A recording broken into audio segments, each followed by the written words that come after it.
jaga volume darah tetap stabil. Jadi osmosis itu memastikan bahwa air itu bergerak masuk atau keluar dari darah sesuai kebutuhan tubuh manusia, sehingga volume darah itu dipertahankan pada tingkat optimal. Jadi volume darah adalah salah satu parameter vital yang harus dijaga agar tubuh itu dapat berfungsi dengan baik. Ginjal itu memainkan peran utama dalam mengatur volume darah melalui mekanisme osmosis. Poin pertama, peran ginjal dalam osmosis. Ginjal itu menyaring darah melalui nefron, unit penyaring mikroskopis yang menghasilkan filtrat. Filtrat ini mengandung air, elektrolit, dan zat-zat lain yang kemudian diproses untuk menentukan berapa banyak air dan solut yang akan dikembalikan ke darah atau diekskresikan sebagai urin. Melalui osmosis, ginjal itu menarik air keluar dari filtrat ginjal kembali ke darah jika tubuh itu membutuhkan lebih banyak cairan. Sebaliknya, jika tubuh itu memiliki kelebihan air, ginjal itu membiarkan air tetap dalam filtrat untuk diekskresikan sebagai urin encer. Poin kedua, contoh dalam kehidupan sehari-hari. Jadi, saat kita minum banyak air, ginjal itu mengurangi jumlah air yang direabsorpsi sehingga urin itu menjadi lebih encer dan volume darah tetap stabil. Sebaliknya, saat kita kekurangan air, misalnya karena berkeringat berlebihan, ginjal itu meningkatkan reabsorpsi air melalui osmosis sehingga urin itu menjadi lebih pekat dan volume darah dipertahankan. Jadi, tanpa osmosis, ginjal itu tidak akan dapat mengatur volume darah dengan efektif yang dapat menyebabkan masalah serius seperti hipovolemia atau kekurangan volume darah atau edema, kelebihan cairan. Kedua, pemeliharaan tekanan darah.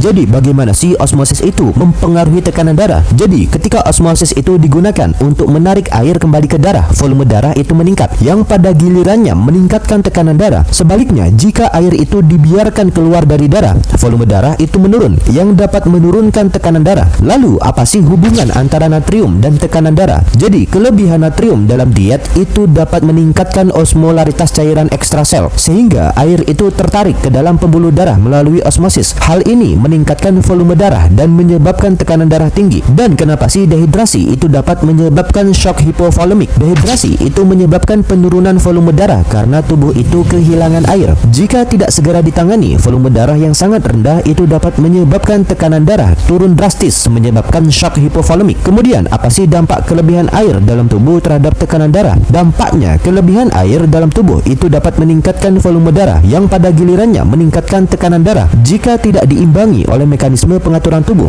Hal ini dapat menyebabkan hipertensi. Dan kenapa sih keseimbangan osmotik itu penting untuk menjaga tekanan darah normal? Tentu karena keseimbangan osmotik itu memastikan bahwa volume darah itu tetap stabil. Yang penting untuk menjaga tekanan darah normal. Ketidakseimbangan osmotik itu dapat menyebabkan tekanan darah turun atau naik drastis. Jadi, keseimbangan osmotik itu tidak hanya penting untuk menjaga volume darah, tetapi juga untuk mempertahankan tekanan darah normal. Tekanan darah adalah